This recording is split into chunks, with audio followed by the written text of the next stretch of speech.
Bismillahirrahmanirrahim. Assalamualaikum warahmatullahi wabarakatuh. Alhamdulillah nahmaduhu wa nasta'inuhu wa nastaghfiruh wa na'udzu billahi min shururi anfusina wa sayyiati a'malina. Man yahdihillahu fala mudilla lahu wa man yudlil fala hadiya lahu. Asyhadu an la ilaha illallah wahdahu la syarika lahu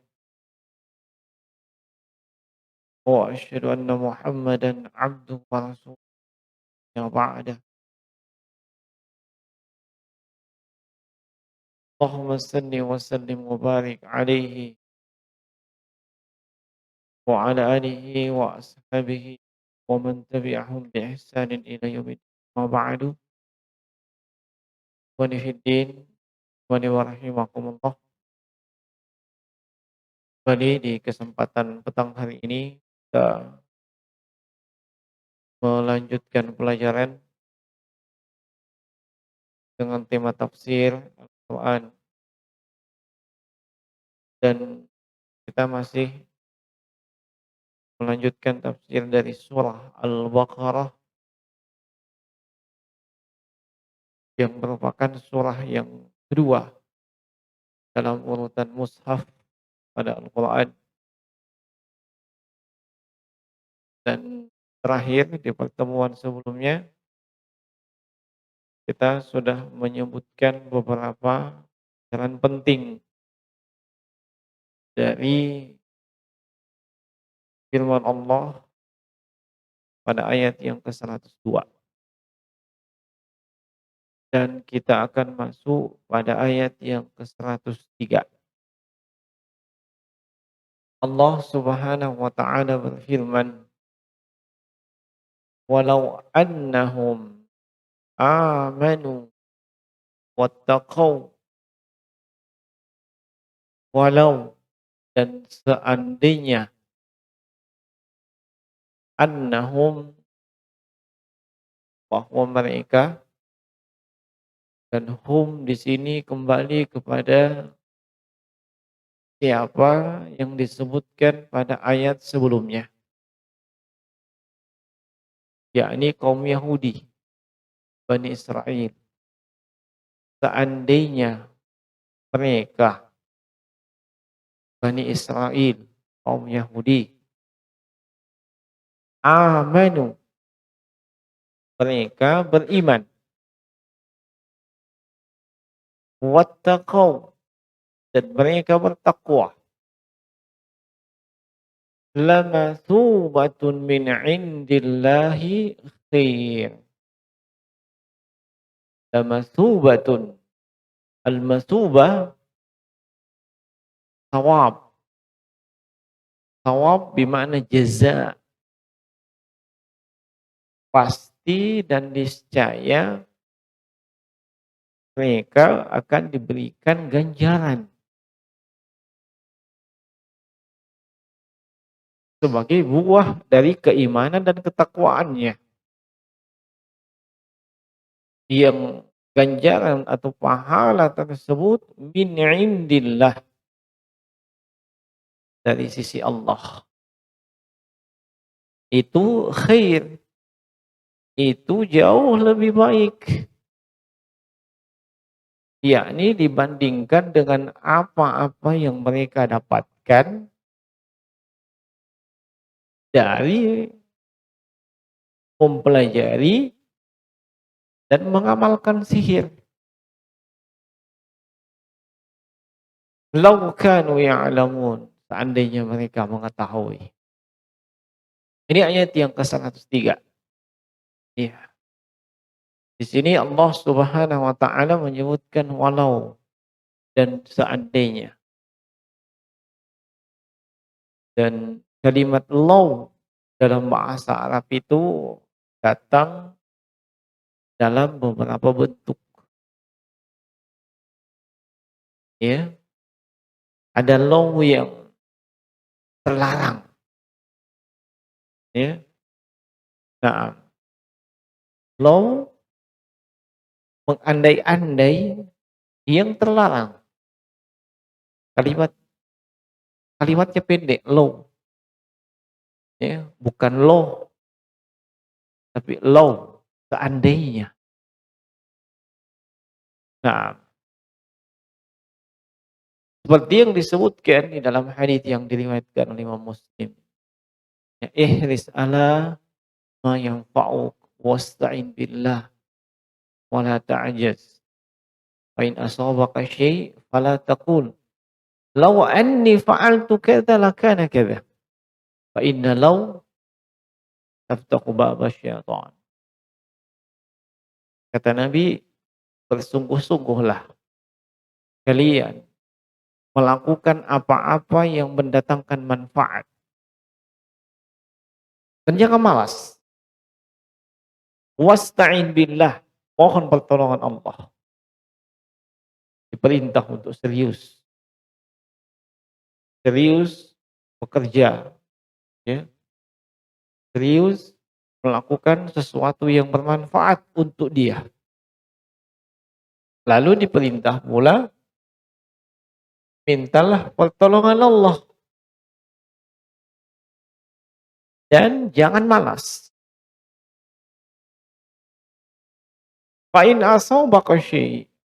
Kalau kalian ditimpa dengan sesuatu, ya, misalnya tidak sesuai antara kenyataan dan harapan.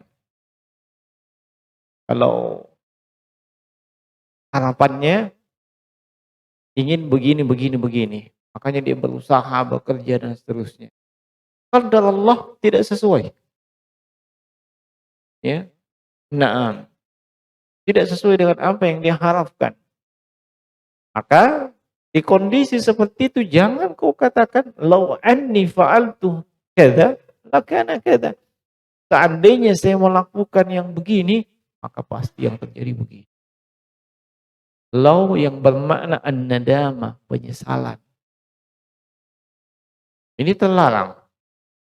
Sebab kata Nabi, itu membuka pintu-pintu amalan syaitan. Anda bisa menentang takdirnya Allah.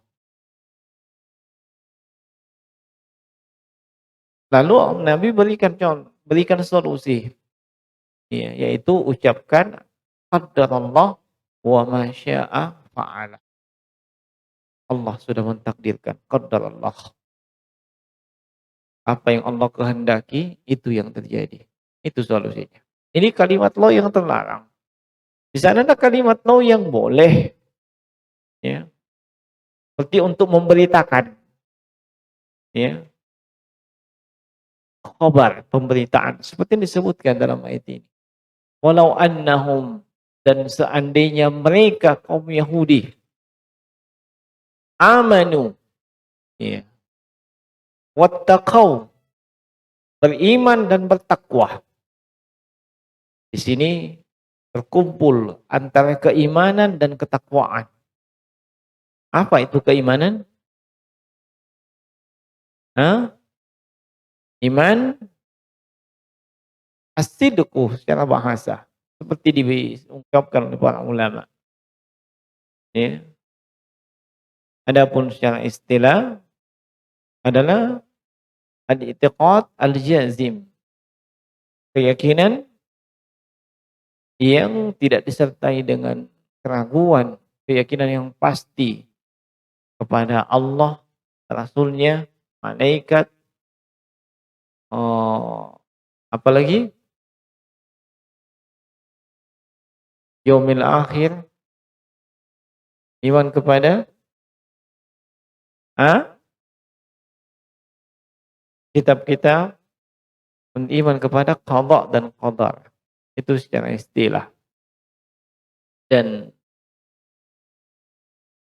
Sunnah wal Jamaah memiliki prinsip keimanan itu adalah al-iqrar bil lisan. Al-iqrar bil lisan harus diucapkan dengan lisan. Kemudian wal amalu bil arkan, ada realisasi dalam bentuk amalan. Wa tasdiqu bil qalb, hati membenarkan. Itu keimanan. 3 ini harus ada, ya. Ada ikrar bil lisan. Tidak dikatakan beriman kalau dia hatinya meyakini. Ada juga perbuatannya baik, tapi dia tidak mengucapkan. Itu sebabnya Abu Thalib tidak dikatakan muslim. Walaupun hatinya berkeyakinan apa yang dibawa Rasulullah, keponakannya Muhammad benar. Tapi dia tidak mau mengucapkan syahadat. Ya. Harus ada ikrar bil lisan. Atau sebaliknya, ada ikrar bil lisan, ya, tidak ada tasdiqu bil qalb. Dia ucapkan dengan lisannya, asyhadu an la ilaha illallah. Atau dia katakan, amantu billah, saya beriman kepada Allah. Tapi hatinya tidak membenarkan. Munafik. Ya, munafik. Dan ini perbedaan antara mukmin dengan munafik itu hatinya. Kalau penampilan zahiriahnya sama. Ya, tapi hatinya kita tidak tahu. Ya. Nah,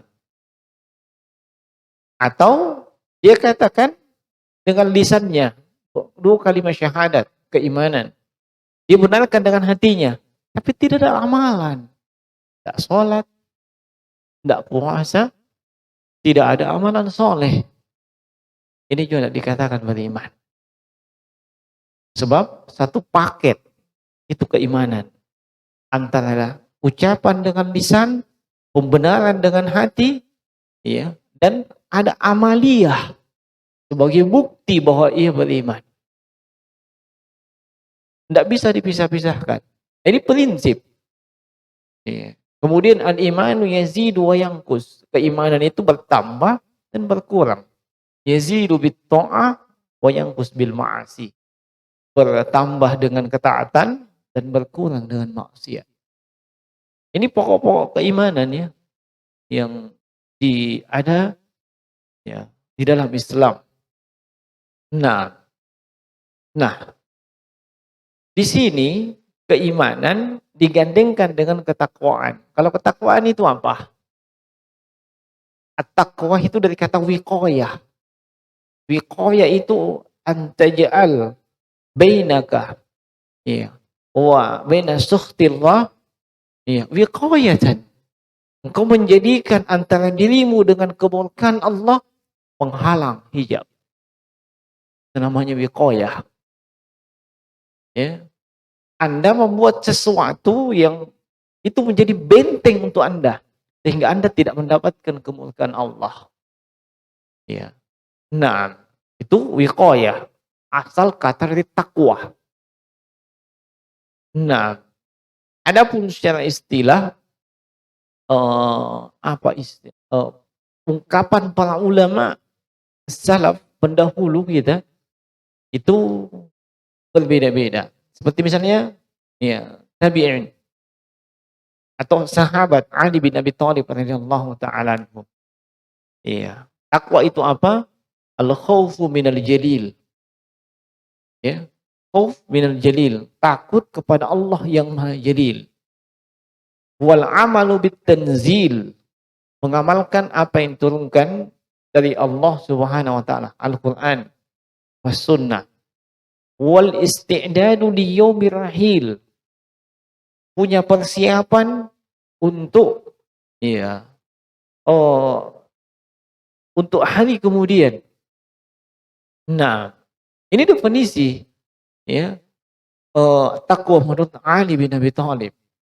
Iya. Kemudian generasi setelahnya seperti Talq ibn Habib rahmatullah alaihi mengatakan, anta'man bi ta'atillah ada nuri minallah tarju sawaballah. Ya. Engkau melakukan ketaatan kepada Allah berdasarkan cahaya dari Allah dan engkau berharap balasan dari Allah. Wa antatruka ma'asi Allah ala nuri minallah, ya, takhsha iqab Allah. kau tinggalkan maksiat kepada Allah. Dan itu berdasarkan petunjuk dari Allah, cahaya dari Allah, dan kau lakukan itu disebabkan takut diazab oleh Allah. Itu takwa yang diungkapkan oleh para ulama.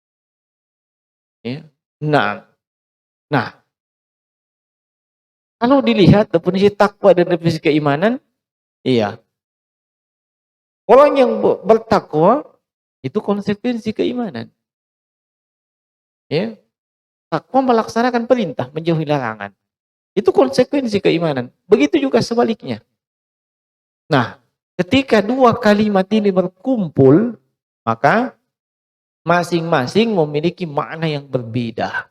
Punya ciri khas masing-masing. Makanya Syekh Muhammad bin Shalih Al-Utsaimin mengatakan, walau annahum amanu biqulubihim, seandainya mereka beriman dengan hati mereka, wattaqau, dan bertakwa bijawarihim, dengan anggota tubuh mereka. Iya. Naam. Ini iza jama'a bainahuma wa illam yajma' bainahuma orang iman syamilan litaqwa. Definisi ini kalau ya kedua kalimat ini ada, yaitu takwa dengan iman. Tapi kalau masing-masing berdiri sendiri, maka keimanan itu sudah mencakup ketakwaan. Iya, dan ketakwaan itu sudah mencakup keimanan. Iya. Sebab Nabi SAW mengatakan, at-taqwa hahuna wa asyara ila sadrihi salasan. Kata Nabi, ketakwaan itu di sini. Ya. Maksudnya ketakwaan hati. Ya. Kalau hatinya bertakwa, ia akan mudah untuk memerintah anggota tubuh. Ya. Nah, ia akan mudah untuk memerintah anggota tubuh. Kalau hatinya bertakwa. Nah, sebab hati yang memerintah seluruh anggota tubuh kita. Ini kalau ya berpisah atau tidak disebutkan bersamaan. Ya, sama dengan Islam dengan iman. Ya. Kalau disebutkan definisi Islam, ya, aslama yuslimu islaman. Ya. Definisi iman, amana yu'minu imanan. Ya, seperti dalam haditsnya Umar bin Khattab. Nah, disebutkan bersamaan seperti itu, ya, iman dengan Islam, maka iman mencakup amalan-amalan hati. Adapun Islam mencakup amalan-amalan anggota tubuh. Tapi kalau disebutkan satu persatu, Islam sudah mencakup keimanan. Atau disebutkan iman sudah mencakup keislaman. Nah, seandainya kaum Yahudi, Bani Israel ini, ya, meninggalkan yang namanya sihir. Mereka beriman kepada Allah dan bertakwa kepada Allah. Mereka tinggalkan sihir, tidak belajari sihir, tidak melakukan sihir, tidak mengamalkan sihir. Iya, beriman kepada Allah. Ayat ini kata Imam Ibnu Katsir rahimahullahu taala dijadikan oleh para ulama dalil tentang kafirnya pelaku sihir. Ya, kafirnya pelaku sihir. Walaupun sebahagian ulama yang lain mengatakan kekafirannya tidak sampai kekafiran keluar dari agama. Pembuktinya di zamannya Umar bin Khattab ketika beliau jadi khalifah, beliau ya memerintahkan pelaku sihir itu dipenggal kepalanya. Ya. Tukang sihir, tukang doti, tukang santet di zamannya Umar suruh penggal kepalanya. Sampai di kalangan gubernur itu ditulis surat kepada gubernurnya Umar. Kau dapat tukang sihir, penggal kepalanya. Ya, di zamannya Umar ini. Ya, kalau di zaman sekarang tukang sihir dieluk-elukkan, dimuliakan, dikasih tampil depan TV, dijadikan penasihat spiritual. Ya, para tukang doti, tukang santet. Ya, dijadikan itu ilmu hebat sihir. Nah, ini perbedaan pendapat di kalangan para ulama dan sudah kita isyaratkan di kesempatan yang lalu. Seandainya mereka ini kaum Yahudi, ya, tidak belajar sihir, ya, tidak mengamalkan sihir, tidak mengajarkan sihir. Artinya mereka beriman dan bertakwa kepada Allah, melaksanakan perintahnya Allah, ya. Melaksanakan perintahnya Allah, menjauhi larangan Allah berdasarkan kitab Taurat yang mereka pegang, ya, berdasarkan kitabnya Taurat, maka apa yang Allah janjikan, lamasubatun min indillahi khair. Mereka akan diberikan ganjaran pahala di sisi Allah yang pahala tersebut jauh lebih baik. Jauh lebih baik dibandingkan dengan keuntungan duniawi yang mereka dapatkan akibat belajar sihir, mengamalkan sihir, iya, atau mengajarkan sihir. Apa orang yang melakukan sihir dapat keuntungan duniawi? Dapatlah. Iya. Nah, Nabi bin Asam menyihir Nabi dapat berapa? Baik. Nah, orang yang belajar sihir, melakukan sihir, mengajarkan sihir, pasti dapat keuntungan duniawi. Iya kan? Pasti dapat keuntungan duniawi. Iya. Dan keuntungan duniawi tersebut tidak ada apa-apanya dibandingkan dengan balasan dan pahala dari Allah kalau mereka beriman dan bertakwa dan meninggalkan sihir. Tidak ada apa-apanya itu keuntungan duniawi. Nah, lau kanu ya'lamun, seandainya mereka tahu. Ya. Nah, menunjukkan kaum Yahudi tidak tahu hal tersebut. Nah, di antara pelajaran penting dari hadis ini,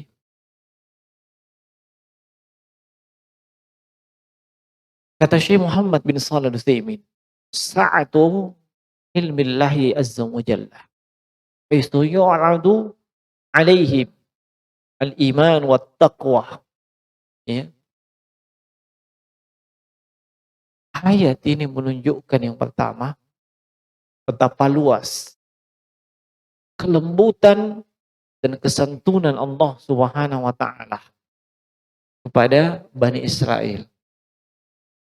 Mereka ditawarkan keimanan dan ketakwaan. Ya.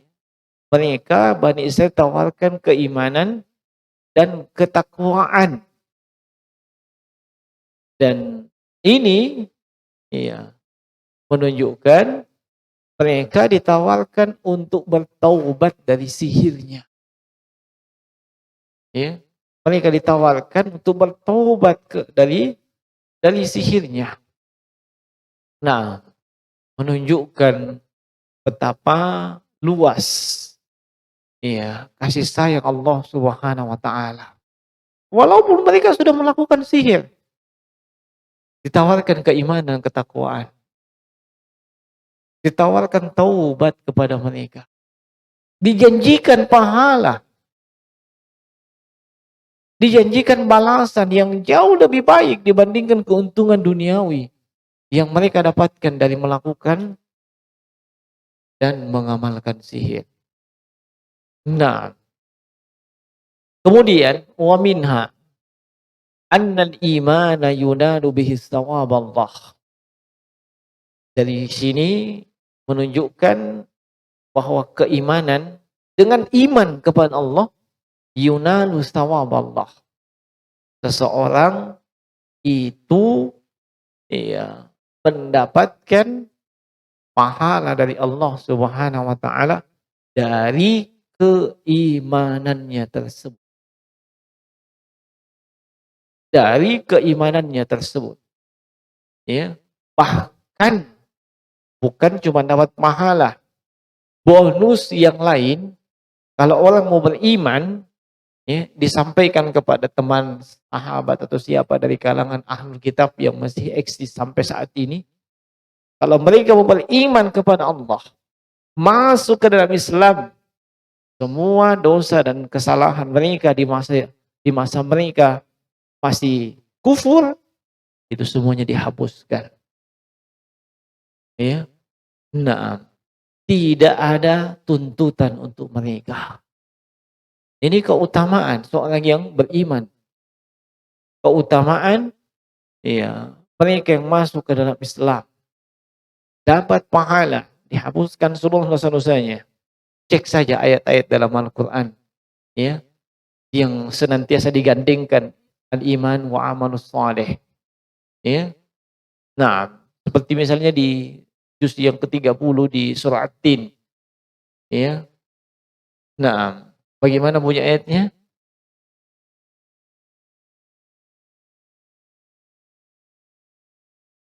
Illal ladzina amanu wa amilus shalihat falahum ajrun ghairu mamnun. Dia mengajar saya. Nah, orang beriman dan beramal saleh, balasannya apa? Ya, pahala yang tidak ada putus-putusnya. Nah, pahala yang tidak ada putus-putusnya. Kemudian wa minha anna thawaballahi khairun liman amana wattaqa minad dunya. Pahala dari Allah, balasan dari Allah itu jauh lebih baik bagi siapa saja yang memilih keimanan dan ketakwaan dibandingkan dengan keduniaan. Maksudnya apa? Bani Israel melakukan sihir. Mereka dibayar? Dibayar. Mereka dapat keuntungan duniawi? Dapat. Tapi seandainya mereka tahu kalau mereka tobat dari itu, justru mendapat balasan dari Allah yang jauh lebih baik dibandingkan keuntungan duniawi yang mereka dapatkan. Ini mendalam jemaah sekalian.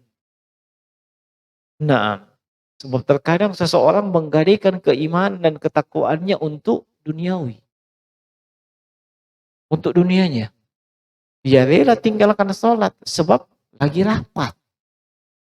Ya, ya, tidak mau ketinggalan rapat. Yang dibahas anggaran. Ya, tinggalkan sholat. Bisa jadi jamak. Ya, bayangkan. Nah, orang tinggalkan sholat Jumat malah. Orang tinggalkan ibadah. Ini meninggalkan perintah. Belum yang mensambaki larangan. Nah, sambil pakai prinsip, ya, yang haram saya susah. Apalagi yang halal. Ya, tidak bisa Ki. Bisa apa kalau tidak makredit riba Ki? Ya. Nah, tak bisa Ki. Punya apa-apa kalau kita tidak kredit riba. Nah, padahal ya, ditinggalkan saja riba itu pahalanya dari Allah sudah jauh lebih baik dibandingkan maslahat duniawi yang ia dapatkan dari dosa yang dia lakukan. Cuma dia tidak tahu. Ya. Nah, dia tidak tahu. Seolah-olah ukuran kehormatan dan kemuliaan itu adalah keduniaan. Kalau bagus keduniaannya, kalau hormat dan mulia dia, walaupun berasal dari gelimangan dosa. Nah, tidak bisa sih punya kendaraan kalau tidak kredit riba. Ya, masa sih tidak bisa? Bisa insya Allah. Kalau dia mau jujur, dia mau berusaha minta tolong kepada Allah, bisa. Selama dia iya mau berusaha. Nah, bisa. Kalau tidak, dia bersabar. Jauh lebih bagus. Nah, jauh lebih bagus. Tidak ada apa-apanya keuntungan duniawi yang Anda dapatkan. Iya. Dibandingkan dengan menerjang larangan Allah Subhanahu wa taala, tidak ada apa-apanya. Camkan itu jemaah sekalian. Ya, jauh lebih terhormat dan mulia di sisi Allah ketika Anda tidak terjatuh ke dalam dosa besar, walaupun mungkin dalam pandangan manusia Anda orang yang kiri. Anda orang yang punya gelar kontraktor. Tahu gelar kontraktor? Bukan kontrak. ya. Pokoknya sedikit-sedikit mah kontrak. Nah, salah ndak? Ustaz mereka? Bukan itu. Nah, orang bilang, "Wih, kasihan miskinnya." Tidak apa-apa, dibandingkan punya ini, punya itu, semuanya dari kredit riba. Siang malam dia berdosa, 1 kali 24 jam, sambil sholat, Allahu Akbar. Kalau dia dapat pahala dari sholatnya, alhamdulillah. Tapi dosa riba juga mengalir. Dia sedang nyenyak tidur, sedang mimpi enak, dosa riba lagi mengalir. Ya, dosa yang tidak ada putusnya, selama dia tidak putuskan sendiri. Nah, orang tidak paham yang seperti itu. Yang dalam pandangannya, bagaimana? Ya, semuanya serba bisa dia walaupun mesti menempuh hal-hal yang diharamkan oleh Allah. Nah, iya, ada kemiripan dengan kaum Yahudi. Iya. Nah, mereka habis-habisan belajar sihir, mengamalkan sihir, iya, untuk mendapatkan keuntungan duniawi. Padahal dijanji sama Allah, kalau mereka mau bertobat, beriman, bertakwa, balasan Allah itu, ganjaran dari Allah jauh lebih. Hanya jemaah sekalian, banyak orang lebih memilih yang kebalikannya, sebab dia tidak lihat itu saldonya pahala dari Allah. Tidak ada lihat pahala. Berapa sekarang saldo pahala, tidak ada lihat. Seandainya ada niat, wah, tidak ada mau melakukan yang haram. Tidak ada. Tapi tidak kelihatan. Ada yang bisa lihat pahala? Ada yang bisa hitung-hitung pahalanya kan? Tidak ada tuh. Karena tidak kelihatannya itu seperti itu. Nah, disitulah teruji keimanan kita. Ya, di situ teruji keimanan kita jemaah sekalian. Nah, kemudian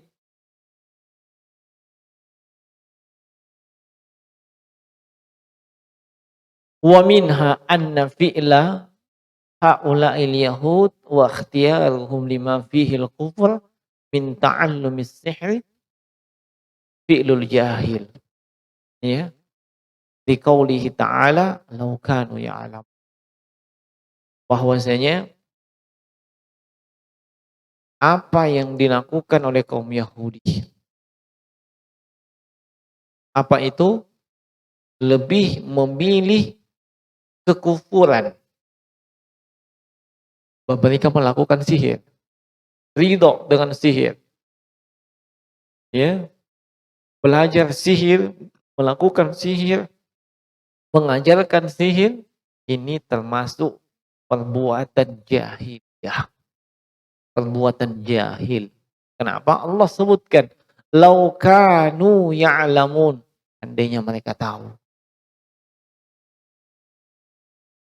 Nah, mereka melakukannya menunjukkan mereka tidak tahu, mereka jahil. Nah, maka jangan kita ini sebagai seorang muslim ikut-ikutan seperti kaum Yahudi, ya. Ikut-ikutan seperti orang yang mendapatkan laknat dari Allah Subhanahu wa taala. Itulah kaum Yahudi. Itulah musuh Allah Subhanahu wa taala. Kaum yang dimurkai oleh Allah, ya, yang disebutkan dalam Al-Fatihah, Al-Maghdub, kaum yang dimurkai oleh Allah. Jangan coba-coba mengikuti atau meniru apa yang mereka lakukan. Nah, semoga Allah Subhanahu wa taala senantiasa menguatkan dan mengokohkan kita dari atas keimanan dan ketakwaan dan menjauhkan kita dari segala macam perkara dan perbuatan yang bisa mengantarkan kepada kekufuran dan juga menjauhkan kita dari tasyabbuh menyerupai musuh-musuh Allah Subhanahu wa taala. Ini yang bisa kita sampaikan di kesempatan malam hari ini. Mudah-mudahan bermanfaat.